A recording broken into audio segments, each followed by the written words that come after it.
Hello बच्चों। तो मेरा नाम है श्याम श्रीवास्तव और इस अमेजिंग प्लेटफॉर्म पे हम आपको फिजिक्स पढ़ाने वाले हैं। और ये क्लास 12th का पहला लेक्चर रहने वाला है, जो बिल्कुल इंट्रोडक्टरी क्लास है। ठीक है। और इसमें पहले हम लोग ये समझेंगे कि क्लास 12th की जो फिजिक्स है, ठीक जैसा कि एनसीईआरटी में दो बुक्स हमें मिलती हैं, पार्ट 1 और पार्ट 2। तो जो पार्ट 1 है उसमें कितने चैप्टर्स हैं और उनका जो सीक्वेंस है वो किस तरह से डिजाइन किया गया है, इन सारी बातों को हम लोग समझेंगे। ठीक है। तो ये बिल्कुल पहला लेक्चर है, बेसिक है, तो समझते हैं। तो एनसीईआरटी के अकॉर्डिंग अगर हम बात करें, तो एनसीईआरटी के अकॉर्डिंग दो बुक्स होती हैं। ठीक है। मतलब एक पार्ट 1 है और दूसरी बुक पार्ट 2। तो इसमें जो पार्ट 1 है ना, वो कंप्लीटली इलेक्ट्रोमैग्नेटिज्म होता है। ठीक है। मतलब उस पार्ट 1 का नाम ही एक तरह से हम कह सकते हैं कि वो क्या है, वो इलेक्ट्रोमैग्नेटिज्म है। अब इलेक्ट्रोमैग्नेटिज्म चीज क्या है? तो इलेक्ट्रोमैग्नेटिज्म का सीधा सा मतलब it is the study of charge. Study of charge. हम केवल चार्ज की स्टडी इसमें करने वाले हैं। जैसे हम लोग जब क्लास 11th में होते हैं, तो 11th हम लोग केवल मास के बारे में पढ़ाई करते हैं। मतलब मास रुका रहता है। ठीक। तो स्टैटिक्स, वहां पर स्टैटिक्स आता है। अगर मास मोशन में आ जाता है तो वहां पे काइनेमेटिक्स आता है। अगर हम उसके मोशन के कॉज की स्टडी करते हैं तो वहां पे डायनेमिक्स स्टार्ट हो जाता है। बिल्कुल उसी तरह से। तो हम यहाँ पे क्लास 12th में एनसीईआरटी के पहले पार्ट में, जिसका नाम इलेक्ट्रोमैग्नेटिज्म है, और इलेक्ट्रोमैग्नेटिज्म होता क्या है, वो होता है स्टडी ऑफ चार्ज। ठीक। तो जब हम किसी चीज की स्टडी करते हैं, तो उसके दो एस्पेक्ट हो सकते हैं मेनली। या तो वो चीज रुकी हो या तो वो चीज मोशन में हो। ठीक। तो यहाँ पे जो चार्ज है, अगर वो रेस्ट में है तो उस पार्ट को हम लोग इलेक्ट्रोस्टैटिक्स बोलते हैं। और अगर चार्ज मोशन में आ जाए तो उसको हम लोग, उस पार्ट को इलेक्ट्रो डायनेमिक्स बोलेंगे। ठीक है। तो सबसे पहले यहाँ पर भी बिल्कुल दो एस्पेक्ट हैं कि चार्ज रेस्ट में हो सकता है और चार्ज मोशन में हो सकता है। ये दो एस्पेक्ट तो हो गए। अब अगर चार्ज रेस्ट में है तो इस पार्ट को हम लोग बोलेंगे इलेक्ट्रोस्टैटिक्स। इलेक्ट्रोस्टैटिक्स। और अगर चार्ज मोशन में है तो इस पार्ट को हम लोग बोलेंगे इलेक्ट्रो डायनेमिक्स, जो कि इसके नाम से ही क्लियर है। मतलब इलेक्ट्रोस्टैटिक्स क्या है? It is the study of charge when it is at rest. और डायनेमिक्स क्या है? उसी चार्ज की अगर हम स्टडी कर रहे हो और वो चार्ज किस में हो, वो चार्ज मोशन में हो। ठीक है।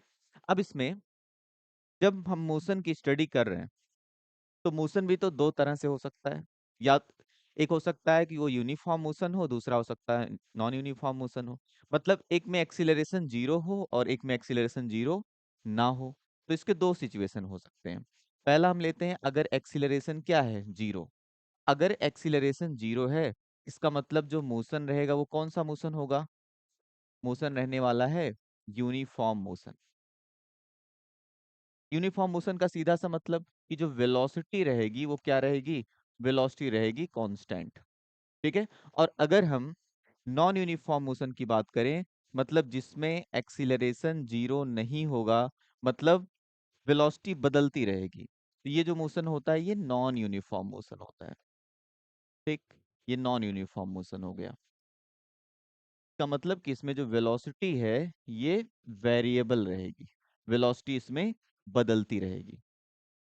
शायद इतनी बातें समझ में आ गई। ठीक है।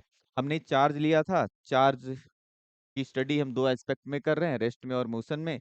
रेस्ट की वजह से हमने इलेक्ट्रोस्टैटिक्स बताया, मोशन में होगा तो वो पार्ट, वो ब्रांच इलेक्ट्रोडायनेमिक्स कहलाएगा।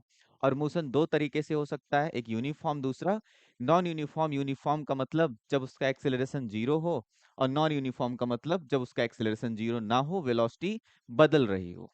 ठीक है। शायद इतनी बातें समझ में आ गई होंगी। अब यहाँ पे, अब वापस हम लोग इस रेस्ट वाले पोर्शन पे आते हैं। अभी हमने कहा कि अगर चार्ज रेस्ट में है तो वहां पर हम किसकी स्टडी करेंगे? हम स्टडी करेंगे इलेक्ट्रोस्टैटिक्स की।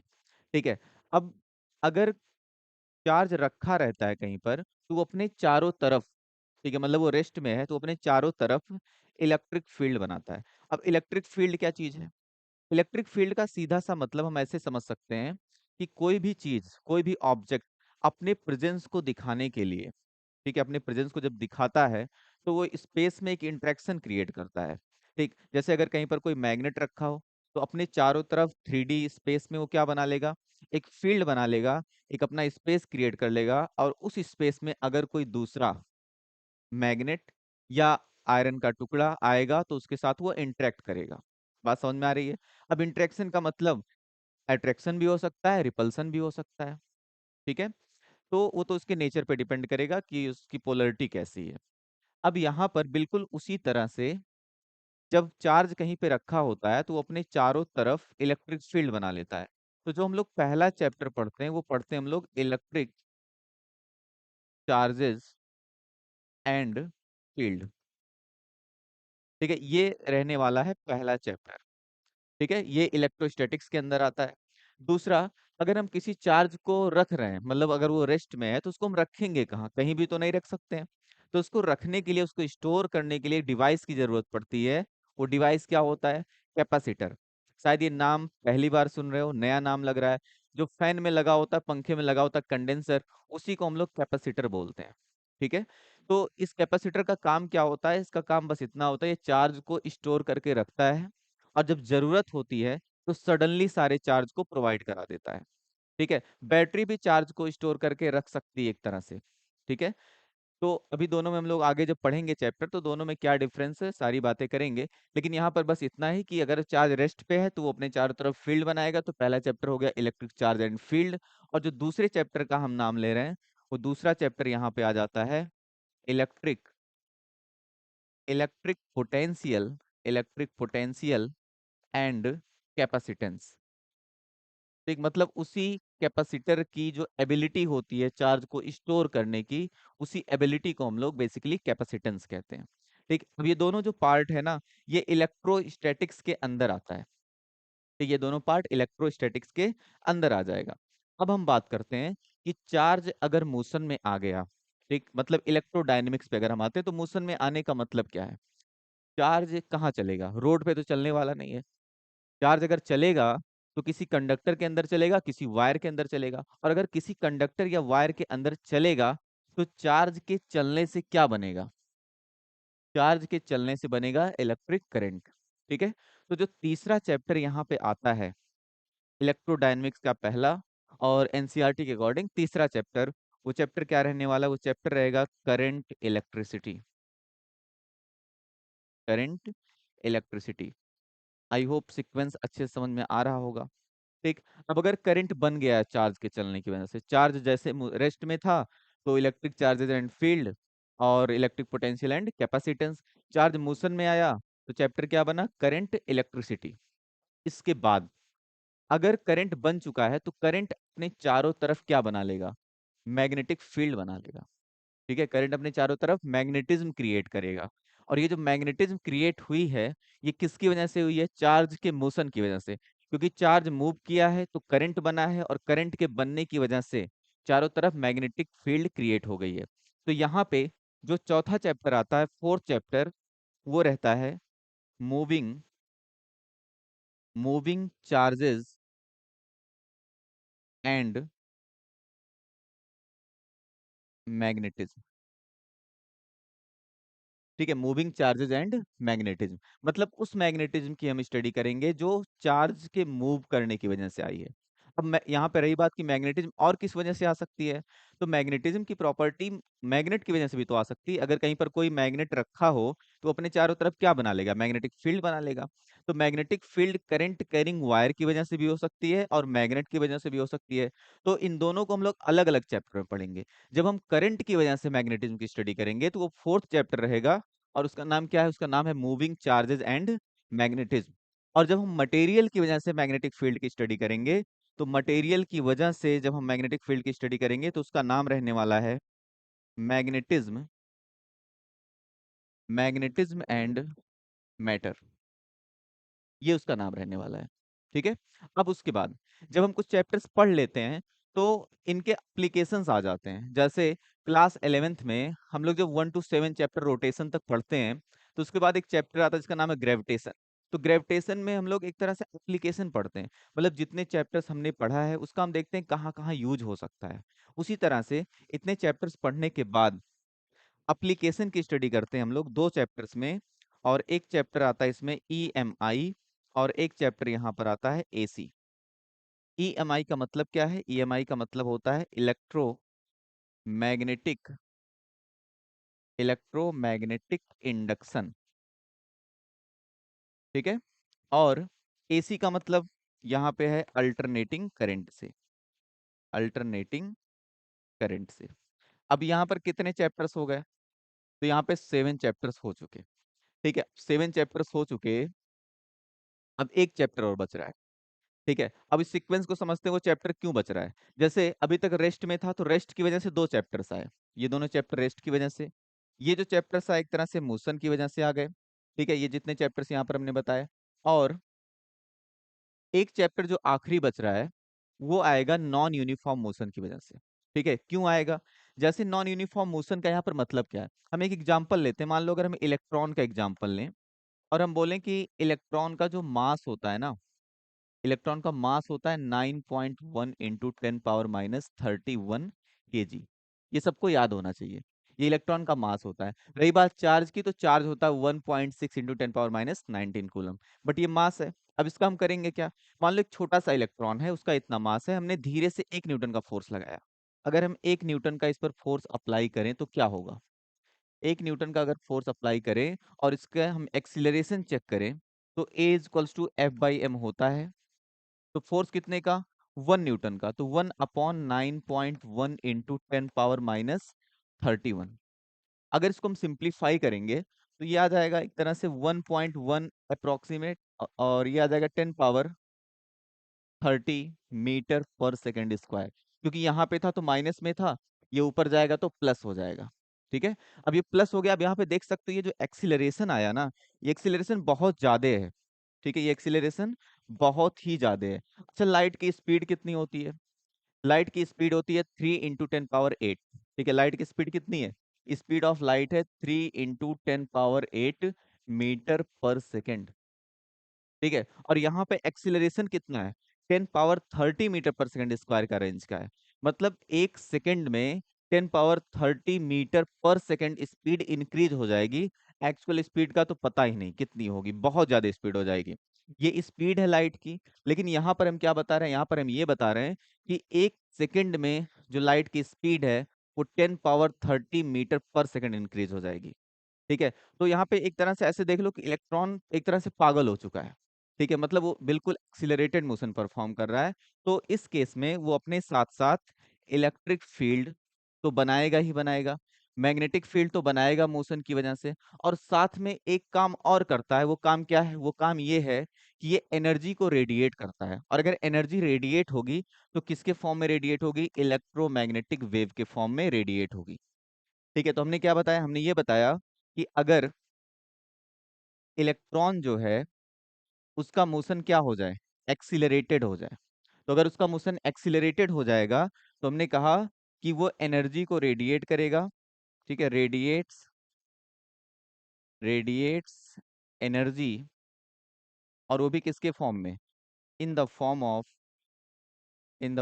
Of electromagnetic wave. ठीक है, तो इस तरह से जो 8वां चैप्टर आएगा, वो क्या आ जाएगा? वो आ जाएगा इलेक्ट्रोमैग्नेटिक वेव, EMW। ठीक है, आई होप इतनी बातें बहुत अच्छे से क्लियर हो गई। एक बार अगेन क्विक रिव्यू यहाँ पे दे देते हैं। यहाँ पे हमने क्या बताया? हमने ये बताया कि इलेक्ट्रोमैग्नेटिज्म एनसीईआरटी का फर्स्ट पार्ट है, और हम लोग इसमें चार्ज की स्टडी करते हैं। चार्ज की स्टडी 2 एस्पेक्ट में करेंगे, रेस्ट में और मोशन में। रेस्ट में करेंगे तो इलेक्ट्रोस्टैटिक्स, मोशन में करेंगे तो इलेक्ट्रोडायनेमिक्स। इलेक्ट्रोस्टैटिक्स के अंदर ये 2 चैप्टर्स आ जाते हैं। डायनेमिक्स के अंदर अगर यूनिफॉर्म मोशन है तो इतने चैप्टर्स आ जाते हैं, और अगर नॉन यूनिफॉर्म मोशन है तो फिर यहाँ पर एक चैप्टर एक्स्ट्रा आ जाएगा, इलेक्ट्रोमैग्नेटिक वेव। तो टोटल एनसीईआरटी के पहले पार्ट में कितने चैप्टर्स हो गए? टोटल 8 चैप्टर हो गए। ठीक है, अब जब सेकंड पार्ट आएगा तो हम उसकी बात करेंगे। अभी हम यहाँ पर स्टार्ट करने जा रहे हैं इलेक्ट्रिक चार्जेज एंड फील्ड। ठीक, तो इलेक्ट्रिक चार्जेज एंड फील्ड में हम लोग आज समझेंगे कुछ बेसिक कॉन्सेप्ट चार्ज की, और प्रॉपर्टी चार्ज की, और कुछ न्यूमेरिकल्स प्रॉब्लम। ठीक है, 3 चीजों को हम यहाँ पे समझने वाले हैं: basic concept of charge, properties of charge. सबसे पहले हम चार्ज को समझते हैं कि चार्ज होता क्या है। तो यहाँ पे लिखा हुआ है कि charge is the property associated with matter due to which it produces and experiences electrical and magnetic effect. ठीक है। जब हम यहाँ पे स्टार्टिंग में ये बता रहे थे कि अगर कोई चार्ज है और उसकी हम स्टडी कर रहे हैं, तो इसकी स्टडी हम दो तरीके से कर सकते हैं। या तो वो चार्ज रेस्ट पे हो, या तो वो मोशन में हो। ठीक है, या तो रेस्ट में हो या तो मोशन में हो। तो जब हम रेस्ट पे इसकी स्टडी करते थे, तो रेस्ट चार्ज अपने चारों तरफ क्या बनाता था? Electric field. और जब मोशन में होता था तो क्या बनाता था? Electric field and magnetic field. ठीक है। अगर किसी बॉडी पे चार्ज ना हो, तो वो ना तो इलेक्ट्रिक फील्ड बना पाएगा, ना तो मैग्नेटिक फील्ड बना पाएगा। तो यहाँ पर बिल्कुल वही लिखा हुआ है कि charge is the property associated with matter due to which it produces and experiences electrical and magnetic effect. ठीक है। और यहाँ पर एक चीज हमें ये ध्यान देना है कि charge is always associated with matter. ठीक। मतलब कोई बॉडी या मास एग्जिस्ट कर सकता है बिना चार्ज के, लेकिन चार्ज बिना मास के एग्जिस्ट नहीं कर सकता है। ठीक है। मतलब mass can exist without charge, but charge can not exist without mass. इस छोटे से यहाँ पर ये जो वर्ड यहाँ पे लिखा हुआ है, इसका यही मतलब है, ये हमें याद रखना है। ठीक है। तो ये हो गया चार्ज। चार्ज की बातें क्लियर हो गई कि एक ऐसी प्रॉपर्टी है जिसकी वजह से वो इलेक्ट्रिकल और मैग्नेटिक इफेक्ट ना केवल प्रोड्यूस करता है, बल्कि वो एक्सपीरियंस भी करता है। ठीक है। जैसे एक्सपीरियंस करने का ये मतलब हो गया कि अगर यहाँ पर कोई चार्ज है, तो ये चार्ज अपने चारों तरफ क्या बना लेगा? इलेक्ट्रिक फील्ड बना लेगा। और अगर यहाँ पर कोई बॉडी है और इसके पास अगर क्यू चार्ज हो, और ये बॉडी अगर यहाँ पर इंटर करेगी, तो ये भी तो फोर्स एक्सपीरियंस करेगी। ठीक है। अगर इस पे चार्ज नहीं होता है, तो ये बॉडी फोर्स एक्सपीरियंस नहीं करने वाली है। तो इसका डेफिनेशन हो गया। डेफिनेशन के बाद हम लोग समझते हैं कि यहाँ पे ये चार्ज आ कैसे रहा है। हम यहाँ पर ओरिजिन ऑफ चार्ज के बारे में पढ़ रहे हैं, तो इसका ये मतलब नहीं कि हम चार्ज को क्रिएट करने वाले हैं। ठीक है। क्योंकि अभी हम लोग पढ़ेंगे कि चार्ज को ना तो क्रिएट कर सकते हैं, ना तो डिस्ट्रॉय कर सकते हैं। हाँ, यहाँ पे चार्ज अगर हम लाना चाहते हैं, तो उसका एक तरीका ये है कि अगर हम किसी भी एटम के न्यूट्रलिटी को डिस्टर्ब कर दें। ठीक है। Disturbing by disturbing the neutrality of atom, तो पॉसिबल है। ठीक। अब न्यूट्रलिटी को डिस्टर्ब करने का मतलब क्या हुआ? न्यूट्रलिटी को डिस्टर्ब करने का मतलब यहाँ पर ये हुआ कि मान लेते हैं हमारे पास एक एटम है, तो हमें ये पता है कि जो एटम होता है ये न्यूट्रल होता है। ठीक है। एटम न्यूट्रल होता है, तो इसका मतलब क्या है? इसका मतलब इसके पास जितना इलेक्ट्रॉन होता है, उतना ही इसके पास प्रोटॉन होता है। एक न्यूट्रल होने का यही मतलब है। न्यूट्रल होने का ये मतलब नहीं कि उसमें बिल्कुल ना तो इलेक्ट्रॉन होगा, ना तो प्रोटॉन होगा। इलेक्ट्रॉन भी होगा, प्रोटॉन भी होगा, और दोनों बराबर होंगे। ठीक है। तो वो एटम क्या रहने वाला है? न्यूट्रल। अब यहाँ पे अगर हम एक एग्जांपल लें कि हमने एक यहाँ पे लिया ए, और एक दूसरा हमने यहाँ पर लिया बी। ठीक है। हमने दो एटम्स यहाँ पे लिए। अब यहाँ पे अगर इनिशियल केस में हम बात करें, तो इनिशियली यही होगा। ठीक है। इनिशियली ये होगा कि इसके पास भी जो इलेक्ट्रॉन और प्रोटॉन होंगे, वो इक्वल होंगे। मतलब number of electron equals to number of proton. और यहाँ पर भी यही होगा, number of electron equals to number of proton. ठीक है। क्योंकि दोनों एटम्स हैं, तो दोनों ही एटम्स न्यूट्रल होंगे। ये भी न्यूट्रल और ये भी न्यूट्रल। अब यहाँ पर हम कुछ ऐसा करें, मतलब या दोनों को हम रब कर दें, तो इस केस में क्या होगा कि मान लेते हैं एक इलेक्ट्रॉन निकल कर इस पे चला गया। ठीक है। हम ये मान रहे हैं कि एक इलेक्ट्रॉन निकल कर इस पर चला गया। तो इस केस में अगर एक इलेक्ट्रॉन निकल कर यहाँ पर चला गया, तो यहाँ पर क्या होने वाला है? यहाँ पे फाइनली, मतलब फाइनल सिचुएशन अगर हम लें, तो हुआ क्या कि एक इलेक्ट्रॉन जब चला गया, तो नंबर ऑफ इलेक्ट्रॉन कम हो गए और नंबर ऑफ प्रोटॉन इफेक्टिवली बढ़ गए। ठीक है। पहले बैलेंस थे, एक इलेक्ट्रॉन चला गया तो नंबर ऑफ इलेक्ट्रॉन क्या हो गया? कम हो गया। और अगर यहाँ पर हम देखें, तो यहाँ पे इलेक्ट्रॉन आया है, तो यहाँ पे number of electron number of proton से क्या हो जाएगा? ज्यादा हो जाएगा। ठीक है। तो ऐसा होने से क्या होगा? ऐसा होने से ये हुआ कि यहाँ पर, ठीक है, अगर यहाँ पे हम बात करें, तो लैक ऑफ इलेक्ट्रॉन हो गया, और यहाँ पे एक्सेस ऑफ इलेक्ट्रॉन हो गया, इलेक्ट्रॉन ज्यादा पड़ गए। तो इसकी वजह से यहाँ पे जो चार्ज आएगा, वो चार्ज आएगा यहाँ पे पॉजिटिव नेचर का। मतलब यहाँ पे पॉजिटिव चार्ज आ जाएगा, हम ये कह सकते हैं। और यहाँ पे जो चार्ज आएगा, ये आ जाएगा नेगेटिव चार्ज। ठीक है। तो हमें इसमें याद क्या रखना है? हमें इसमें ये याद रखना है कि अगर किसी बॉडी पे पॉजिटिव चार्ज आता है या नेगेटिव चार्ज आता है, दोनों के लिए इलेक्ट्रॉन ही रिस्पॉन्सिबल है, प्रोटॉन बिल्कुल भी रिस्पॉन्सिबल नहीं है। ठीक है। अगर मतलब कोई भी बॉडी, कोई भी एटम यहाँ पर या बॉडी है, अगर वो पॉजिटिवली चार्ज हो रही है, तो इसका मतलब इलेक्ट्रॉन वहां से गया है। और अगर वो नेगेटिवली चार्ज हो रही है, तो इसका मतलब इलेक्ट्रॉन वहां पे गया है। वहां से और वहां पे। बात समझ में आ रही है? दोनों ही केसेस में नेगेटिव होने के लिए और पॉजिटिव होने के लिए प्रोटॉन रिस्पॉन्सिबल नहीं होता है। दोनों ही केसेस में इलेक्ट्रॉन ही रिस्पॉन्सिबल होता है। ठीक। तो ये क्लियर हो गया। यहाँ पे ओरिजिन ऑफ चार्ज के बारे में हमने बता दिया। ठीक है, कि अगर हम किसी भी एटम की न्यूट्रलिटी को डिस्टर्ब करते हैं तो वहां पे चार्ज आ सकता है। ठीक है, अब हम बात करते हैं types of charge. Types of charge में सबसे पहले यहाँ पर अगर हम बात करें किसने सोचा था कि टू टाइप्स के चार्जेस होते हैं, तो एक फिजिसिस्ट है, इनका नाम है डुफॉग। ठीक है, सबसे पहले इन्होंने ही बताया था कि there are two types of charge. ठीक है, टू टाइप्स ऑफ चार्ज, दो तरीके के चार्ज एग्जिस्ट कर सकते हैं, लेकिन उन चार्ज का नाम क्या रहेगा। ठीक है, तो उसको बताया फ्रैंकलिन ने। ठीक, फ्रैंकलिन ने ये क्लियर किया कि दो तरह के चार्ज होंगे, एक का नाम रहेगा पॉजिटिव और दूसरे का नाम रहेगा नेगेटिव। ठीक है, डू फॉग ने ये बताया था कि दो तरह के चार्ज होते हैं। ठीक है, लेकिन इन्होंने बस नेमिंग कर दिया था कि एक का नाम पॉजिटिव रहेगा, दूसरे का नाम नेगेटिव रहेगा।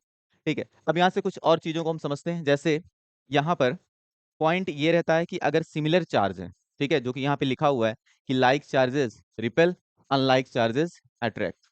ठीक, मतलब अगर सिमिलर चार्ज हैं तो वो क्या करेंगे, रिपेल करेंगे, और अगर अनलाइक चार्ज हैं तो उस केस में अट्रैक्शन होगा। अच्छा, इसी चीज को हम ऐसे भी बता सकते हैं कि अगर यहाँ पे एक चार्ज Q1 और दूसरा चार्ज Q2, ठीक है, और यहाँ पर अगर हम ये मान लें कि Q1 वाला जो चार्ज है ये पॉजिटिव है, Q2 वाला चार्ज भी पॉजिटिव है, और Q1 वाला चार्ज नेगेटिव है और Q2 वाला चार्ज भी नेगेटिव है, तो इन दोनों ही केसेस में क्या होने वाला है, इन दोनों ही केसेस में यहाँ पे रिपल्सन होगा।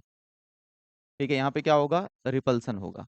और अगर हम पहले वाले चार्ज को पॉजिटिव लें, दूसरे वाले को नेगेटिव लें, या पहले वाले को नेगेटिव लें, दूसरे वाले को पॉजिटिव लें, तो इस केस में क्या होगा, इस केस में अट्रैक्शन होगा। ठीक है, अब इसी रिपल्सन और अट्रैक्शन को एक तरीके से हम और बता सकते हैं। वो तरीका यहाँ पे क्या रहेगा, यहाँ पे हम ऐसे बता सकते हैं कि अगर Q1 और Q2 का प्रोडक्ट जो है वो 0 से ग्रेटर रहता है तो ये भी रिपल्सन को ही बताएगा। ठीक है, अब ये कैसे हमने लिख दिया, जैसे अगर Q1 पॉजिटिव और Q2 भी पॉजिटिव, तो दोनों का प्रोडक्ट क्या होगा, पॉजिटिव होगा, जो कि 0 से क्या है, ग्रेटर है। तो यहाँ पे यही तो लिखा हुआ Q1 Q2 का प्रोडक्ट 0 से क्या होगा, ग्रेटर होगा। और अगर Q1 नेगेटिव, Q2 भी नेगेटिव, अगेन प्रोडक्ट क्या हो जाएगा, पॉजिटिव, जो कि 0 से ग्रेटर होगा। इसका मतलब ये जो स्टेटमेंट यहाँ पे लिखा हुआ है दोनों केसेस को क्या कर रहा है, सेटिस्फाई कर रहा है। ठीक है, अगर यहाँ पर हम देखें Q1 positive Q2 negative, product क्या आएगा, नेगेटिव आएगा। और यहाँ पे Q1 negative Q2 positive, again product क्या आएगा, यहाँ पर भी नेगेटिव आएगा। तो इसका मतलब हम एट्रैक्शन के लिए लिख सकते हैं Q1 Q2 का जो प्रोडक्ट होता है वो लेस देन क्या रहेगा, 0। ठीक है, Q1 Q2 का प्रोडक्ट लेस देन 0 रहेगा। तो इससे भी हम लोग समझ सकते हैं कि कब अट्रैक्शन होगा, कब रिपल्सन होगा।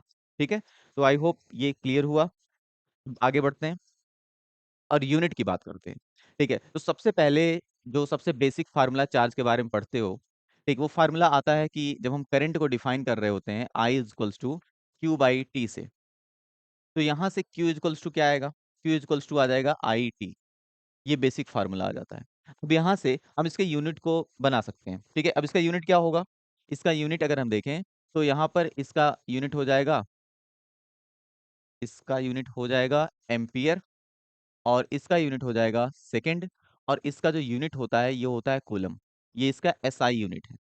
ठीक है, तो यहाँ पर जो रिजल्ट निकल कर आता है वो रिजल्ट ये निकल कर आता है कि 1 coulomb is equals to 1 ampere second. ठीक है, ये हमें याद रखना है, 1 coulomb is equals to 1 ampere second. और ये जो कूलम है, ठीक है, ये कैसा यूनिट है, ये एक SI यूनिट है, ये भी हमें याद रखना है कि कूलम यहाँ पे SI यूनिट है।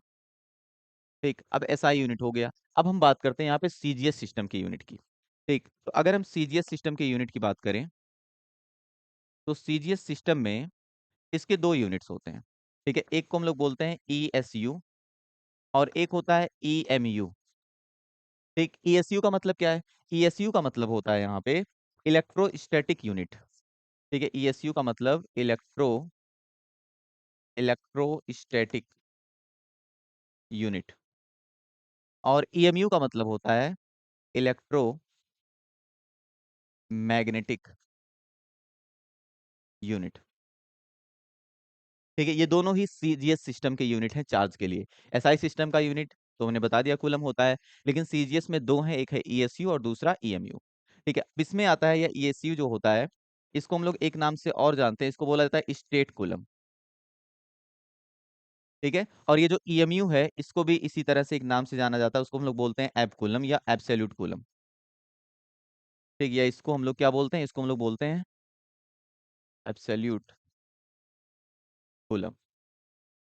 ठीक, और यहाँ पे जो हमने ऊपर लिखा है स्टेट कूलम, इसको भी एक नाम से जाना जाता है और इसको बोला जाता है फ्रैंकलिन। ठीक है, ये होता है फ्रैंकलिन। अब यहाँ पे फ्रैंकलिन की अगर हम बात करें तो ये हमें याद रखना है, उसका रीजन है कि ये चार्ज का सबसे स्मॉलेस्ट यूनिट होता है। This is the unit smallest unit of charge. ठीक है, ये हमें याद रखना है सीजीएस सिस्टम में। इतनी बात क्लियर हो गई। अब हम थोड़ा सा आगे बढ़ते हैं कि अगर सीजीएस के दो यूनिट हैं यहाँ पे, ईएसयू और ईएमयू, तो इनका कूलम्स के साथ क्या रिलेशन है और इनका आपस में क्या रिलेशन है, इन चीजों को भी हम समझते हैं। तो सबसे पहले हम यहाँ पर समझना स्टार्ट करते हैं ईएसयू। ठीक है, अब ईएसयू के लिए अभी हमने जस्ट बताया कि इसको हम लोग वन ईएसयू बोल सकते हैं या वन फ्रैंकलिन भी इसको हम लोग बोल सकते हैं, वन ईएसयू या वन फ्रैंकलिन। और ये किसके इक्वल होता है, ये इक्वल होता है 1/3 × 10⁻⁹ कूलम। ठीक है, इसीलिए हमने कहा था कि ये सबसे छोटा, मतलब सबसे छोटा चार्ज है। अब यहाँ पे देख सकते हो 1 कूलम को अगर हम इतने बड़े क्वांटिटी से डिवाइड कर रहे हैं 3 × 10⁹, तब जाके हमें क्या मिलेगा, तब जाके हमें वन ईएसयू मिलेगा या वन फ्रैंकलिन मिलेगा। इसीलिए हमने इसको स्मॉलेस्ट यूनिट ऑफ चार्ज बोला। ठीक है, अब यहाँ पर ईएसयू का काम हो गया। अब अगर हम ईएमयू की बात करें, ठीक, तो ईएमयू के लिए भी रिलेशन है। ईएमयू जो होता है, one EMU is equals to, ठीक है, ये हमने लिखा था ना वन एब्सोल्यूट कूलम। ठीक, तो ये चीज हमें याद रखना है, वन एब्सोल्यूट कूलम का सीधा सा मतलब यहाँ पर हो जाता है ये 10 कूलम। ठीक है, तो ये हमने रिलेशन बता दिया ईएसयू का और ईएमयू का, किसके साथ, कूलम के साथ। ठीक है, अब इनका आपस में भी रिलेशन देखते हैं कि इनका आपस में रिलेशन क्या होगा। ठीक है, मतलब ईएसयू में और ईएमयू में, तो यहाँ पर क्लियरली ये दिख रहा है कि अगर हम यहाँ पे E M U divided by E S U कर दें, ठीक है, E M U divided by E S U, तो ई एम यू कितना है, ये तो 10 कूलम है, ये हो गया 10। और यहाँ पर ई एस यू कितना है, ये 1/3 × 10⁻⁹। ठीक है, तो ये कितना आ जाएगा, ये ऊपर जाएगा और ये हो जाएगा 3 × 10⁻10। ठीक है, तो ये रिलेशन आ जाता है यहाँ पर। ये हमें याद रखना है कि ई ई एम यू और ई एस यू का जो रेशियो होता है वो 3 × 10⁻10 के इक्वल होता है। ठीक है, ये रिलेशन है। और यहाँ से ये भी याद रखना है कि ईएमयू कितनी बड़ी, यहाँ पर कह सकते हो कि ईएमयू मतलब बड़ा यूनिट है ईएसयू से। ठीक है, लेकिन सबसे बड़ा यूनिट नहीं है, सबसे बड़े यूनिट के बारे में अभी हम पढ़ेंगे। तो आई होप यहाँ पर इस स्लाइड में हमने क्या क्या बताया, हमने एसआई यूनिट बता दिया और हमने क्या बता दिया, यहाँ पे हमने सीजीएस यूनिट बता दिया। सीजीएस यूनिट दो थे, ईएसयू और ईएमयू, उनका कूलम के साथ क्या रिलेशन है और आपस में क्या रिलेशन है, इतना क्लियर हो गया। अब हम बात करते हैं यहाँ पे इसी चार्ज के प्रैक्टिकल यूनिट की। ठीक है, मतलब प्रैक्टिकल यूनिट क्या रहने वाला है चार्ज का। अब अगर हम प्रैक्टिकल यूनिट की बात करें, ठीक है, तो इसका प्रैक्टिकल यूनिट होता है, सबने सुना भी होगा इसका नाम, वो होता है एमएएच। जैसे मोबाइल फोन खरीदते हो, सबसे पहले उसकी बैटरी बैकअप चेक करते हो कि उसका बैटरी कितने का है, 5000 mAh का है या 7000 mAh का है। ठीक है, तो यहाँ पर जो यूज हो रहा है ना एमएएच, यही इसका क्या है, प्रैक्टिकल यूनिट है। ठीक है, तो यहाँ पे पहला है एम ए एच। ठीक है, एमएएच। अब इसको अगर हम कूलम में कन्वर्ट करें, क्योंकि एमएएच का सीधा सा मतलब इसके नाम से क्लियर हो जाएगा कि एम का मतलब क्या हो जाएगा, एम का मतलब हो जाएगा 10⁻³ मिली। ठीक है, और ए का मतलब क्या होने वाला है, ए का मतलब होने वाला है एम्पियर, और एच का मतलब और होने वाला है। तो यहाँ पे कहीं ना कहीं ये देख सकते हो कि ये आई है और ये टी है।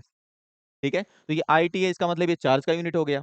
ठीक, अब अगर इसको हम कन्वर्ट करते हैं तो 1 mAh इज इक्वल्स टू कितना होगा, तो 1 mAh is equals to 1 × 10⁻³ into ampere, यहाँ पे लिखा हुआ है, इसको लिख देते हैं और इसको सेकंड में कन्वर्ट करते हैं तो 60 × 60 सेकंड हो जाएगा। इसको थोड़ा सा और सिंप्लीफाई करें तो ये होगा 10⁻³ इंटू 3600, और ये हो जाएगा एम्पियर सेकंड। अब ये हो जाएगा 3.6। और यहाँ पे जो एम्पियर सेकंड लिखा हुआ है, हमने स्टार्टिंग में बताया था कि 1 coulomb equals to 1 ampere second, तो ये कितना हो जाएगा, यहाँ पे ये कूलम आ जाएगा। तो हमें याद रखना है कि 1 mAh जो होता है वो किसके बराबर होता है, 1 mAh, 1 mAh 1 मिली एम्पियर और होता है 3.6 कूलम के। ठीक है, ये इसका प्रैक्टिकल यूनिट होगा जो हम लोग यूज करते हैं। जैसे यहाँ पे मान लो अगर हम बात करें कि हमारे फोन की जो बैटरी है वो 10,000 mAh की है, तो हम यहाँ पे क्या करेंगे, 10,000 से मल्टीप्लाई कर देंगे और हमें पता चल जाएगा कि बैटरी की कैपेसिटी कितने चार्ज को स्टोर करने की है। एक यूनिट हो गया mAh। अब अगर हम दूसरे यूनिट की बात करें, दूसरा जो प्रैक्टिकल यूनिट है वो काफी इंपॉर्टेंट है। तो दूसरा जो प्रैक्टिकल यूनिट आता है वो होता है फैराडे। ठीक है, अब फैराडे होता क्या है? फैराडे बेसिकली ये भी एक तरह से चार्ज है। ठीक है, लेकिन किस पे? Charge on 1 mole of electron. एक इलेक्ट्रॉन का चार्ज नहीं है, 1 मोल इलेक्ट्रॉन का चार्ज है, 1 मोल ऑफ इलेक्ट्रॉन। ठीक। और यहाँ पे एक और इंपॉर्टेंट पॉइंट हमें याद रखना है कि फैराडे जो है, it is the largest unit, it is the largest unit of charge. ठीक है। और 1 फैराडे जो है, 1 फैराडे ये किसके बराबर होता है? तो 1 faraday is equals to 96500 coulomb, इसके बराबर होता है। ठीक है, ये हमने कूलम के साथ रिलेशन बता दिया। ठीक, अब अगर इसको हम कैलकुलेट करना चाहें तो इसको हम लोग कैलकुलेट कैसे कर सकते हैं? ठीक है, क्या इसको कैलकुलेट किया जा सकता है? कैसे? सबसे पहले अगर हम बात करें कि एक इलेक्ट्रॉन पे कितना चार्ज होता है, चार्ज ऑन 1 इलेक्ट्रॉन, ये सबको पता है कि एक इलेक्ट्रॉन का जो चार्ज होता है वो होता है 1.6 इंटू 10 पावर माइनस 19 कूलम। ठीक है, और अगर हम बात करें कि एक मोल में कितने इलेक्ट्रॉन्स होंगे, नंबर ऑफ इलेक्ट्रॉन्स इन 1 मोल। ठीक है, तो कितने इलेक्ट्रॉन्स होंगे? 6.023 इंटू 10 पावर 23। एक मोल में इतने इलेक्ट्रॉन और एक इलेक्ट्रॉन पे इतना चार्ज। तो अगर हम चार्ज निकालें, charge on 1 mole of electron, ये कितना हो जाएगा? दोनों को मल्टीप्लाई कर देंगे, कितना आएगा? ये हो जाएगा 6.023 into 10 power 23 into 1.6 into 10 power minus 19, और फाइनली आ जाएगा 965 कूलम। ठीक है, ये क्लियर हो गया इतना, आई होप। अब बताओ, हमने यूनिट देखा। ठीक है, और जो यूनिट है वो कितने यूनिट्स हैं प्रैक्टिकल में? प्रैक्टिकल यूनिट दो हैं, mAh और फैराडे। एसआई यूनिट कूलम था, और सीजीएस यूनिट भी दो थे, ईएमयू और ईएसयू। तो यहाँ तक यूनिट का जो पोर्शन था वो खत्म हुआ। ठीक है, अब हम लोग आ जाते हैं प्रॉपर्टीज ऑफ चार्ज पे। ठीक है, और प्रॉपर्टीज ऑफ चार्ज में जो सबसे पहली प्रॉपर्टी है वो दिख रही है यहाँ पे, कि charge is a scalar quantity. ठीक है, अब इसको भी हम लोग समझते हैं। जैसे मान लो, अगर एक एग्जांपल से इसको हम समझाते हैं। सबने क्लास 11th में फोर्स के बारे में ज्यादा पढ़ा है, तो हम फोर्स से एक एग्जांपल लेते हैं। मान लो अगर यहाँ पर कोई एक ऑब्जेक्ट ऐसे रखा हुआ है, और इधर से 10 न्यूटन का फोर्स अप्लाई किया जाए, और इधर से भी 10 न्यूटन का फोर्स अप्लाई किया जाए। ठीक है, और अगर हम पूछें यहाँ पे कि बताओ नेट फोर्स इस ऑब्जेक्ट पे कितना लग रहा है। ठीक है, नेट फोर्स इस ऑब्जेक्ट पे कितना लग रहा है, नेट फोर्स अगर हमें बताना पड़े, बताओ यहाँ पे नेट फोर्स कितना होगा? नेट फोर्स 0 होगा। लेकिन बिल्कुल अगर यही सेम एग्जांपल अगर लिया जाए, यहाँ पे वही ऑब्जेक्ट रखा है, इधर से 10 कूलम का चार्ज दिया गया, इधर से भी 10 कूलम का चार्ज दिया गया, और हम अगर बात करें कि कितना नेट चार्ज आएगा, तो नेट चार्ज कितना आ जाएगा? 20 कूलम। ठीक है, अब यहाँ पर एक चीज ये देखने को मिल रहा है कि यहाँ पर इस वाले सिचुएशन में, फोर्स वाले केस में, हमने कैंसिल कर दिया था। ठीक है, मतलब 10 - 10 क्या हो गया? 0। लेकिन यहाँ पर हम दोनों को क्या कर रहे हैं? ऐड कर रहे हैं। तो इसकी वजह क्या है? फोर्स के केस में डायरेक्शन यहाँ पे मैटर कर रहा है। ठीक है, क्योंकि ये कैसी क्वांटिटी है? ये वेक्टर क्वांटिटी है। और यहाँ पे डायरेक्शन मैटर नहीं करेगा, यहाँ पे हम डायरेक्ट इसको क्या करेंगे? ऐड कर लेंगे, क्योंकि ये कैसी क्वांटिटी है? स्केलर क्वांटिटी है। तो इसका सीधा सा मतलब हमें ये समझना है कि अगर ये कहा जा रहा है कि charge is a scalar quantity, इसका मतलब charges are all additive in nature, always. ठीक है, मतलब एक बॉडी है और उसको Q1 Q2 Q3 चार्ज दिया जा रहा है, तो जो टोटल चार्ज उस बॉडी पे आएगा वो कितना आएगा? Q is equals to Q1 plus Q2 plus Q3। ठीक है, ये पहली प्रॉपर्टी थी, charge is a scalar quantity. अब हम आगे बढ़ते हैं, अगली प्रॉपर्टी। दूसरी प्रॉपर्टी क्या है? दूसरी प्रॉपर्टी है चार्ज इज ट्रांसफरेबल।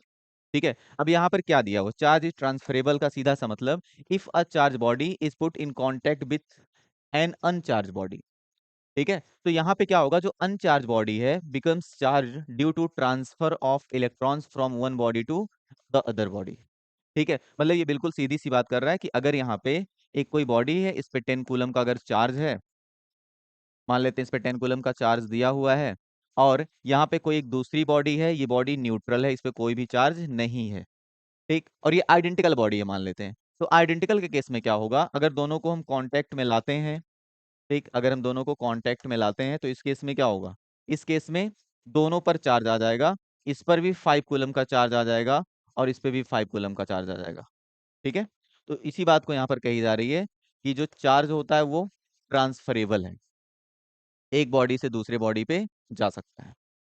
ठीक है, बात समझ में आ गई। अब हम अगली प्रॉपर्टी की तरफ बढ़ते हैं। अगली जो प्रॉपर्टी है, दिया हुआ charge is always associated with mass. वहां पे जो हम चार्ज को डिफाइन कर रहे थे, तो हम इसी पॉइंट को वहां पे बता रहे थे कि charge can not exist without mass, but mass can exist without charge. ठीक है, मतलब जैसे हम बात करें, ये जो पेन है, तो इस पर कोई चार्ज नहीं है, बट इसके पास मास तो है ना, इसके पास मास है, इसका मतलब मास बिना चार्ज के एग्जिस्ट कर सकता है। लेकिन अगर यहीं पर हम एग्जांपल लेते, हम बोलते कि इसके ऊपर चार्ज है, तो चार्ज होने का मतलब कि मास होने का कंफर्मेशन गारंटी। अगर कहीं पर चार्ज एग्जिस्ट करेगा, तो वो चार्ज मास पे ही एग्जिस्ट कर रहा होगा, मतलब वहां पे मास बिल्कुल होगा। बात समझ में आई। ठीक है, अगर मास नहीं होता तो उस केस में हम उस बॉडी को चार्ज ही नहीं कर सकते। जैसे हम एग्जांपल लें फोटोन का। ठीक है, तो फोटोन का जो रेस्ट मास होता है ना, वो 0 होता है। यही रीजन है कि फोटोन को चार्ज ही नहीं किया जा सकता है, कैन नॉट बी चार्ज। ठीक है, इस चीज को याद रखना। तो यहाँ पे charge can not exist without mass, but mass can exist without charge. मतलब प्रॉपर्टी क्या है कि charge is always associated with mass.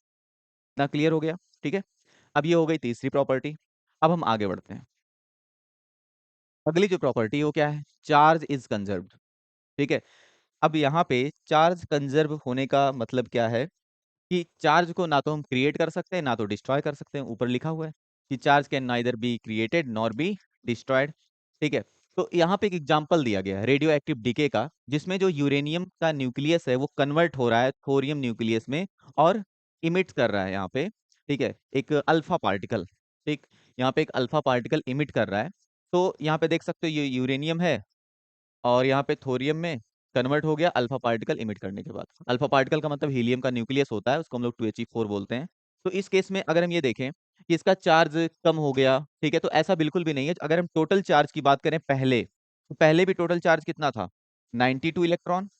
ठीक है, और बाद में जब ये थोरियम में कन्वर्ट हुआ, तो यहाँ पर तो 90 इलेक्ट्रॉन आया है, लेकिन 2 इलेक्ट्रॉन ये भी तो ऐड करेंगे। ठीक है, मतलब पूरे सिस्टम के चार्ज को हम लेंगे। ठीक, तो पूरे सिस्टम के अगर हम चार्ज को लेंगे, तो पहले भी 92 इलेक्ट्रॉन है और बाद में भी 92 इलेक्ट्रॉन ही है। ठीक है, आई होप ये प्रॉपर्टी अच्छे से क्लियर हो गई। ठीक, अब हम आगे बढ़ते हैं इसमें, और एक थोड़ा सा एक्सेप्शनल कंडीशन यहाँ पे लेते हैं। जैसे यहाँ पे ये कंडीशन है पेयर प्रोडक्शन का। ठीक है, पेयर प्रोडक्शन और एनिहिलेशन का। ठीक है, इसमें ये देखने को मिलता है, अक्सर कंफ्यूजन रहता है कि ये दोनों एक्सेप्शन है, बट ये एक्सेप्शन नहीं है। ठीक है, इसमें भी चार्ज क्रिएट नहीं होता है। ठीक है, जैसे यहाँ पे होता क्या है कि अगर एक गामा रेज आती है, ठीक, उसके पास एच न्यू की अगर एनर्जी है, मान लेते हैं यहाँ पे एनर्जी दी हुई है, तो ये न्यूक्लियस से टकराने के बाद, ठीक है, पॉजिट्रॉन और इलेक्ट्रॉन में कन्वर्ट हो जाती है। ठीक है, तो यहाँ पर ये तो न्यूट्रल था, यहाँ पे ये जो रेडिएशन है, मतलब जो गामा रेज, ये तो न्यूट्रल है, इसके पास कोई चार्ज नहीं है। ठीक है, अब ये इलेक्ट्रॉन कैसे बना दिया, तो ये कंफ्यूजन हो जाता है कि इलेक्ट्रॉन को तो हम जनरेट कर ले गए, मतलब हम चार्ज को क्रिएट कर ले गए, बट ऐसा नहीं हुआ। अगर हम टोटल चार्ज की बात करें, तो पहले भी टोटल चार्ज क्या था, 0। ठीक है, पहले भी टोटल चार्ज 0 था। और अगर बाद में बात करें, तो पॉजिट्रॉन पे प्लस ई है और इलेक्ट्रॉन पे माइनस ई, तब भी टोटल चार्ज क्या है, 0 है। इसका मतलब पेयर प्रोडक्शन भी कंजर्वेशन ऑफ चार्ज को क्या करता है, फॉलो करता है। ठीक है, और बिल्कुल इसी का कह सकते हो रिवर्स है, वो है एनिहिलेशन। इसमें क्या होता है, इसमें पॉजिट्रॉन और इलेक्ट्रॉन दोनों मिलके फोटोन में कन्वर्ट हो जाते हैं। ठीक है, तो यहाँ पर हम ये नहीं सोचेंगे कि फोटोन में कन्वर्ट हो गया तो चार्ज खत्म हो गया, चार्ज डिस्ट्रॉय हो गया। ठीक है, अगर हम यहाँ पर देखें, तो पहले भी, ठीक है, पूरे का जो चार्ज था पॉजिट्रॉन और इलेक्ट्रॉन, अगर हम समेशन लें, तो टोटल चार्ज क्या था, 0। और बाद में भी टोटल चार्ज क्या है, 0।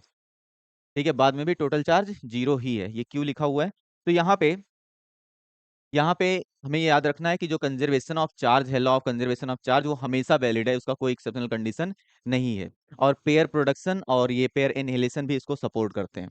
ठीक है, क्योंकि जो हम कंजर्वेशन ऑफ चार्ज यहाँ पर देखते हैं ना, वो पूरे सिस्टम के लिए देखते हैं।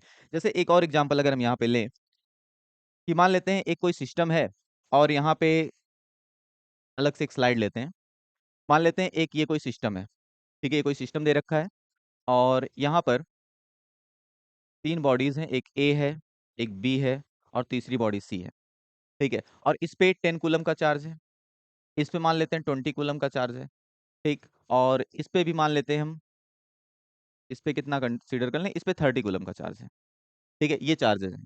अब मान लेते हैं कि आफ्टर 20 ईयर्स, ठीक है, कुछ ऐसा हुआ, कुछ डिस्टरबेंस हुआ, ठीक है, और उस डिस्टरबेंस के बाद ए वाली जो बॉडी है, इस पे 40 कूलम का चार्ज आ गया, और जो बी वाली बॉडी है, ठीक है, इस पे 10 कूलम का चार्ज आ गया।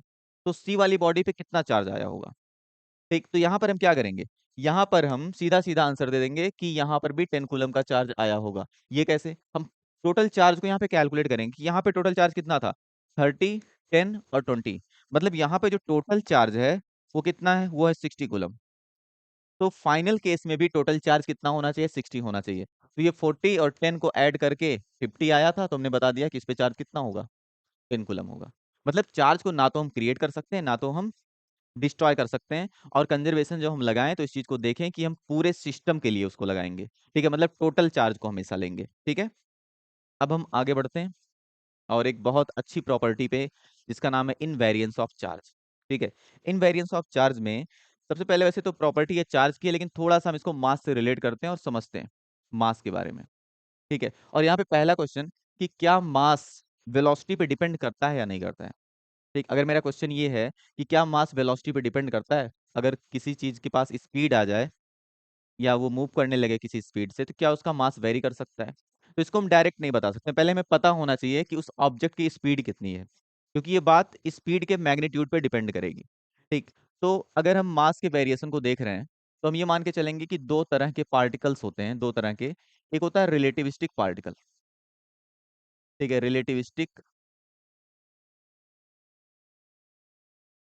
Relativistic particle.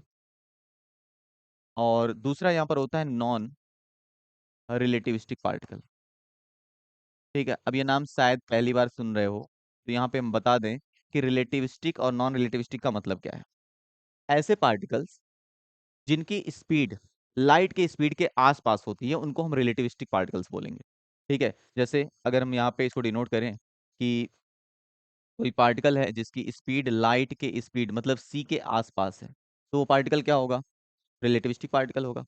और अगर सी के कंपैरिजन में बहुत ही छोटा है, तो उसको हम क्या बोलेंगे, नॉन रिलेटिविस्टिक पार्टिकल, ठीक है। अब इससे हम डिसाइड कैसे करेंगे, तो यहाँ पर होता क्या है कि जो रिलेटिविस्टिक पार्टिकल होते हैं, ठीक, यहाँ पे अगर इनकी वेलोसिटी बढ़ती है, तो इनकी वेलोसिटी अगर बढ़ती है, तो इनका जो मास होता है ना, ये भी इंक्रीज करता है। रिलेटिविस्टिक पार्टिकल केस में अगर वेलोसिटी बढ़ेगी, तो मास क्या होगा, इंक्रीज करेगा। लेकिन नॉन रिलेटिविस्टिक के केस में अगर वेलोसिटी बढ़ती है या वेलोसिटी घटती है, तो मास पे कोई फर्क नहीं पड़ता, और मास सेम रहता है, रिमेन सेम, ठीक है। ये हमें याद रखना है।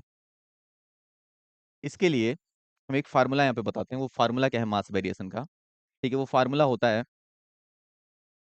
m is equals to M not divided by under root 1 - v² divided by c²। ये फार्मूला है, ठीक है। अगर इस फार्मूले को देखो तो इसको हम दोनों ही केस में लगा सकते हैं। पहले हम नॉन रिलेटिविस्टिक वाले में इसको अप्लाई करके बताते हैं। जैसे मान लो, अगर यहाँ पे हमने पहले लिख रखा है कि v जो है वो बहुत छोटा है, तो इसका मतलब अगर v बहुत छोटा होगा, तो v², ठीक है, तो बहुत ही छोटा हो जाएगा c² के कंपेरिजन में, ठीक है। तो ऐसे सिचुएशन में अगर v² बहुत छोटा हो गया c² के कंपेरिजन में, और एक तो उसको ऊपर से c² से डिवाइड कर दिया जाए, तो ऐसे केस में जो v² डिवाइडेड बाई c² आएगा, ये तो टेंड्स टू जीरो आ जाएगा ना। और अगर v² upon c² tends to zero आ जाएगा, तो इसका ये मतलब है कि under root 1 - v² divided by c² का जो वैल्यू होगा वो 1 आ जाएगा, ठीक है। क्योंकि यहाँ पर ये जीरो आ गया, तो 1 - 0 1, और रूट 1 का वैल्यू कितना आ गया, 1।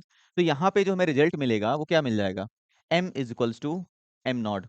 इसका मतलब मास में कोई भी वेरिएशन नहीं आएगा। लेकिन यही अगर ऊपर वाले केस के लिए हो, तो मास में वेरिएशन आता है, ठीक है। तो ये सिचुएशन हो गया मास के लिए। इसका मतलब मास जो है वो वेलोसिटी पे डिपेंड करता है, ठीक है। हम ये यहाँ पे ये बोलेंगे कि इसके लिए, रिलेटिविस्टिक के लिए, ये वेलोसिटी पे डिपेंड करता है, डिपेंड्स ऑन वेलोसिटी। और इसके लिए वेलोसिटी पे डिपेंड नहीं करता है। इसके लिए क्या होगा, डिपेंड्स ऑन वेलोसिटी। बट इसके लिए does not depends on velocity, ठीक है, नॉन रिलेटिविस्टिक के लिए। आई होप ये बात अच्छे से क्लियर है। अब हमने मास के बारे में देख लिया, अब हम चार्ज के बारे में देखते हैं। तो चार्ज के केस में, ठीक है, अब सोचो चार्ज के केस में क्या होगा। तो चार्ज के केस में चाहे वो रिलेटिविस्टिक हो या नॉन रिलेटिविस्टिक हो, ठीक है, कोई फर्क नहीं पड़ता, दोनों ही केस में चार्ज जो रहता है वो इनवेरिएंट रहता है। तो हमें यहाँ पे डायरेक्ट याद रख लेना है कि जो चार्ज है, ठीक है, charge does not depends does not depends on velocity, what ever the velocity, velocity कुछ भी हो, कोई फर्क नहीं पड़ता, व्हाट एवर द वेलोसिटी। ठीक है, आई होप ये अच्छे से क्लियर हुआ इनवेरिएंस का मतलब क्या था। इसीलिए हमने पहले ही बता दिया कि जो चार्ज है वो क्या है, चार्ज इज इनवेरिएंट। ठीक है, मतलब वो वेलोसिटी पर बिल्कुल भी डिपेंड नहीं करने वाला। ठीक, अब इसमें ना एक और टर्म आता है जिसको हम लोग बोलते हैं स्पेसिफिक चार्ज। ठीक है, उसको भी चेक कर लेते हैं। हमने मास को चेक कर लिया, मास के बारे में देख लिया। अब हम आ जाते हैं किस पे, स्पेसिफिक चार्ज पे। अब मास को हमने इसीलिए बताया था जिससे स्पेसिफिक चार्ज को आसानी से समझा जा सके। ठीक है, अब स्पेसिफिक चार्ज होता क्या है, ये बेसिकली रेशियो होता है क्यू बाई एम का। मतलब अगर किसी बॉडी पे चार्ज क्यू है और उस बॉडी का मास एम है, तो जो क्यू बाई एम का रेशियो होता है उसी को हम लोग क्या बोलते हैं, स्पेसिफिक चार्ज बोलते हैं। ठीक है, अब यहाँ पे बताओ, यहाँ पे सोच के बताओ कि ये डिपेंड करेगा वेलोसिटी पे या नहीं। तो इसमें चार्ज जो है, चार्ज तो वेलोसिटी पे डिपेंड ही नहीं करता। ठीक है, लेकिन मास तो करता है, और इसमें मास का टर्म आया है, इसका मतलब ये वेलोसिटी पे डिपेंड करेगा। लेकिन इसके लिए भी यही दोनों केस होने वाले हैं। कौन कौन से केस, रिलेटिविस्टिक और नॉन रिलेटिविस्टिक।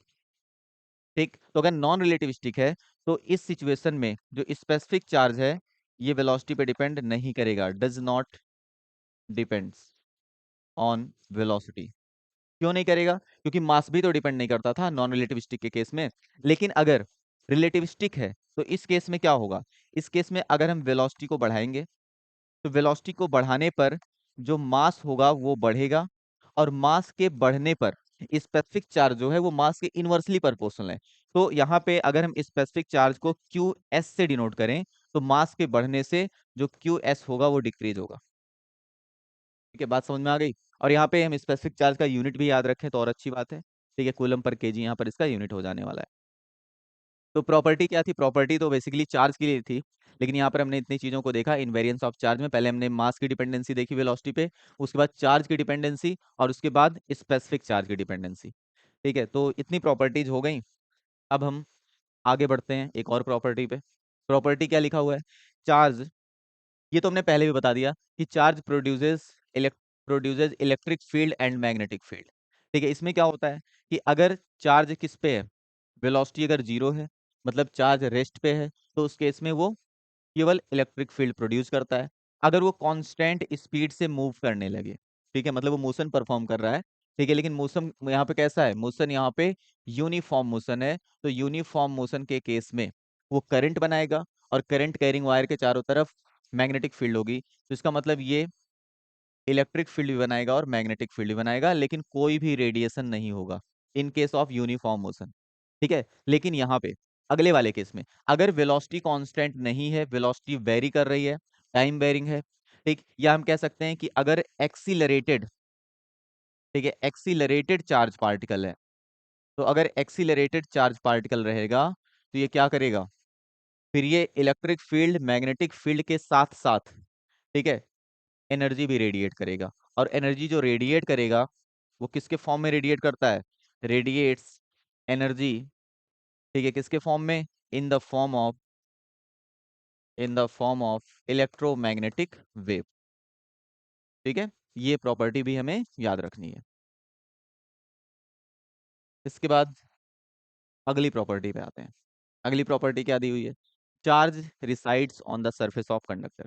ठीक है, अब इसमें इसको एक छोटे से एग्जांपल समझते हैं। मान लो अगर हमारे पास एक कंडक्टर है यहाँ पे, ठीक है, ये स्फेरिकल कंडक्टर है, सॉलिड है ये, मतलब ये स्फेरिकल स्फेरिकल सॉलिड कंडक्टर है। तो अगर स्फेरिकल सॉलिड कंडक्टर है, अब हम इसको क्या करें, हम एक इंजेक्शन में मान लो चार्ज भर दिए या किसी भी तरीके से, और चार्ज को हम इसके अंदर ले जाके इंजेक्ट कर दें यहाँ पे। ठीक है, चार्ज को इसके हम सेंटर में ले जाके यहाँ पे इंजेक्ट कर दिए, यहाँ पे मान लो प्लस प्लस चार्ज को हमने इंजेक्ट कर दिया। तो ऐसे केस में क्या होगा, कि यहाँ पे रीडिस्ट्रीब्यूशन होगा, क्योंकि यहाँ पे रिपल्सन स्टार्ट हो जाएगा, और जब यहाँ पे रिपल्सन स्टार्ट हो जाएगा तो ये सिस्टम स्टेबिलिटी को गेन करने के लिए चार्जेस को दूर दूर करेगा। तो ये दूर जाएंगे तो कहाँ पे जाएंगे, तो ये सभी चार्ज इसके सरफेस पे पहुंचने लगते हैं। ठीक है, ये चार्ज कहाँ पहुंच जाएंगे, इसके सरफेस पे पहुंच जाएंगे। तो यही हमें यहाँ पे प्रॉपर्टी यही बताई गई है कि charge resides on the surface of conductor. ठीक है, कि वो सरफेस ऑफ कंडक्टर पे जाकर फैल जाता है, रीडिस्ट्रीब्यूट हो जाता है। ठीक है, बात समझ में आ गई। अगर यहीं पर नॉन कंडक्टर होता है, ये तुमने कंडक्टर ले लिया, ठीक, अगर in case of non conductor, तो नॉन कंडक्टर के केस में या इंसुलेटर के केस में, ठीक है, इंसुलेटर के केस में अगर यहाँ पे हम चार्ज को देते तो ये चार्ज यहीं का यहीं पड़ा रहता। ठीक है, ये डिस्ट्रीब्यूट नहीं होता, ये सरफेस पे नहीं जाता। ऐसा नहीं कि रिपल्सन नहीं होता, रिपल्सन होता। ठीक है, फिर भी चार्ज को जाने के लिए रास्ता ही नहीं है। जो यहाँ पे कंडक्टिंग बॉडी है, नॉन कंडक्टिंग बॉडी है, इंसुलेटर है, तो चार्ज को जाने ही नहीं देगा, अलाउ ही नहीं करेगा चार्ज को जाने के लिए। ठीक है, तो ये सरफेस प्रिसाइड नहीं कर पाएगा। ठीक, ये हो गई प्रॉपर्टी। अगली प्रॉपर्टी को समझते हैं। अगली प्रॉपर्टी यहाँ पे charge leaks from sharp point. ठीक है, अब इसका मतलब क्या है, इसको भी हम इसी एग्जांपल समझेंगे कि मान लो अगर हमारे पास कोई यूनिफॉर्म सरफेस है। ठीक है, ये एक यूनिफॉर्म सरफेस अगर है, स्फेरिकल सरफेस मान लेते हैं, यूनिफॉर्म स्फेरिकल सरफेस। तो इस केस में इसको हम जो भी चार्ज देंगे, ठीक है, इस केस में इसको हम जो भी चार्ज देंगे, वो चार्ज इस पे डिस्ट्रीब्यूटेड रहेगा यूनिफॉर्मली। ठीक है, या इस पे क्या आएगा, इस पे हमें देखने को मिलेगा यूनिफॉर्म चार्ज डिस्ट्रीब्यूशन। ठीक है, लेकिन अगर कोई बॉडी ऐसी है कि वो यूनिफॉर्म नहीं है, अगर कोई बॉडी है जो यूनिफॉर्म नहीं है, मान लेते हैं कि बॉडी कुछ ऐसे दी हुई है, यहाँ पे बॉडी मान लेते हैं कुछ ऐसे दी हुई है। ठीक है, ऐसे। ठीक है, तो इस केस में क्या होगा, अगर इसको हम चार्ज देते हैं, ठीक, तो यहाँ पे जहाँ पे शार्प पॉइंट रहेगा, ठीक, उस केस में क्या होता है, शार्प पॉइंट पे जो चार्ज की डेंसिटी होती है ना, वो ज्यादा हो जाती है। ठीक है, मतलब अभी डेंसिटी के बारे में आप पढ़ोगे तो इसमें एक रिलेशन होता है कि जो सिग्मा होता है वो इनवर्सली प्रोपोर्शनल टू आर होता है। ठीक, मतलब जहां पर जो रेडियस ऑफ कर्वेचर है, वो रेडियस ऑफ कर्वेचर अगर कम रहेगा तो वहां पे सिग्मा ज्यादा रहेगा। ठीक, या ऐसे याद रखो कि जहां पे भी शार्प पॉइंट होगा वहां पे चार्ज की डेंसिटी क्या हो जाएगी, ज्यादा हो जाएगी। तो अगर चार्ज की डेंसिटी ज्यादा हो जाएगी ऐसे केस में, ठीक है, ऐसे केस में यहाँ का पोटेंशियल भी क्या हो जाएगा, ज्यादा हो जाएगा। ठीक, मतलब यहाँ पर हाई पोटेंशियल हो जाएगा। और अगर यहाँ पर हाई पोटेंशियल आ गया तो हमें ये पता है कि जो अर्थ, ठीक है, अर्थ का मतलब ही होता है कि लो पोटेंशियल। अगर यहाँ पर हम अर्थिंग ले रहे हैं या अर्थ मान रहे हैं, तो अर्थ का मतलब ये है कि इसका पोटेंशियल क्या होगा, लो होगा। अगर लो पोटेंशियल है तो चार्ज का नेचर यही होता है कि वो हायर पोटेंशियल से लोअर पोटेंशियल की तरफ फ्लो करती हैं, या ये चार्ज क्या करने लगेंगी, लीक करने लगेंगी। ठीक है, तो यही यहाँ पर लिखा हुआ है कि charge leaks from sharp point. उसका रीजन क्या, उसका रीजन ये है कि कोई शार्प पॉइंट रहेगा तो उसका जो रेडियस ऑफ कर्वेचर है वो कम रहेगा। रेडियस ऑफ कर्वेचर कम होने से जो सिग्मा, जिसको हम चार्ज की डेंसिटी कहते हैं, वो बढ़ जाती है। ठीक है, अगर रेडियस ऑफ कर्वेचर यहाँ पे कम है तो सिग्मा ज्यादा हो जाएगा, और चार्ज की डेंसिटी बढ़ने से वहाँ का पोटेंशियल ज्यादा हो जाता है। और अर्थ का पोटेंशियल नॉर्मली हम लोग लो पोटेंशियल कंसीडर करते हैं, तो यहाँ से चार्ज क्या कर सकता है, लीक कर सकता है। ठीक है, तो ये प्रॉपर्टी थी charge leaks from sharp point. ठीक है, अब हम लोग आते हैं quantization of charge. Quantization of charge का सीधा सा मतलब अगर हम बात करें कि यहाँ पे जैसे क्वांटाइजेशन का ये मतलब हुआ ना कि जो सबसे छोटा चार्ज एग्जिस्ट कर सकता है, ठीक है, वो भी फ्रीली, इंडिपेंडेंट होके, वो एक इलेक्ट्रॉन का चार्ज होता है। ठीक, जैसे अगर हम क्वांटा ऑफ मनी की बात करें तो क्वांटा ऑफ मनी क्या है, 1 रुपीज है। अगर हम बोलें कि आप सबके पॉकेट में जो भी पैसा है, ठीक है, वो 1 रुपीज का मल्टीपल है, तो ये बात 100% करेक्ट होने वाली है। लेकिन अगर हमने अपने स्टेटमेंट को चेंज किया, अगर हमने कहा कि जो भी पैसा है सबके पॉकेट में वो 2 रुपीज का मल्टीपल है, तो ये बात बिल्कुल सही, या कुछ केसेस में सही होगी, कुछ केसेस में सही नहीं होगी। जैसे मान लो कोई 11 रुपीज रख कर बैठा हो, उस केस में वो 2 रुपीज का मल्टीपल नहीं होने वाला है। तो जैसे मनी का सबसे छोटा क्वांटा जो है वो क्या है, 1 रुपीज, उसी तरह से चार्ज का जो सबसे छोटा क्वांटा होता है वो चार्ज ऑन 1 इलेक्ट्रॉन है, या एक इलेक्ट्रॉन का चार्ज है। तो यहाँ पे हमें यही समझना है कि जो सबसे छोटा चार्ज एग्जिस्ट कर सकता है, smallest charge, smallest charge that can exist freely, that can exist freely, वो क्या है, is the is the charge of one electron. ठीक है, जो सबसे छोटा चार्ज एग्जिस्ट कर सकता है वो एक इलेक्ट्रॉन का चार्ज है। या इसी बात को हम ऐसे भी समझ सकते हैं कि अगर कोई बॉडी है यहाँ पे, ठीक है, तो इस बॉडी पे या तो एक इलेक्ट्रॉन चार्ज होगा, या तो इस बॉडी पे दो इलेक्ट्रॉन चार्ज होगा। लेकिन अगर हम ये बोलें कि इस पर 3.5 इलेक्ट्रॉन चार्ज है, तो ये बात बिल्कुल भी सही नहीं रहने वाली है। ठीक है, मतलब किसी भी बॉडी पे जो भी चार्ज होगा या जो टोटल चार्ज होगा, वो एक इलेक्ट्रॉन का इंटीग्रल मल्टीपल होने वाला है। ठीक है, मतलब अगर हम बात करें कि इस बॉडी पे जो चार्ज है, charge on this body, charge on this body is always integral multiple, integral multiple of charge on one electron. ठीक है, या इसको हम यहाँ पे सीधा सीधा लिख सकते हैं कि Q इज इक्वल्स टू,